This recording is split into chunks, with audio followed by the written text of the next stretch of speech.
1/1 plus 1/2 3 plus 1/3 4 plus dot dot dot plus 1/15 16 সমান কত হবে? এই ধরনের অঙ্ক অনেকবার কম্পিটিটিভ এক্সামে এসছে।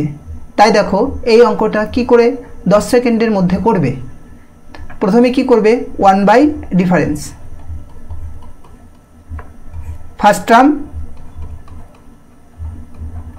Minus last term.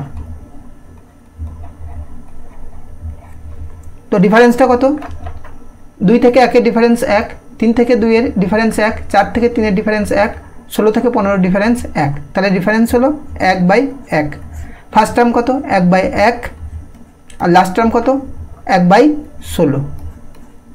দেখো তাহলে অ্যান্সারটা কত হলো? 16।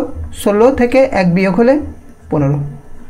তাহলে অপশন বি হচ্ছে কারেক্ট অ্যান্সার, 15/16।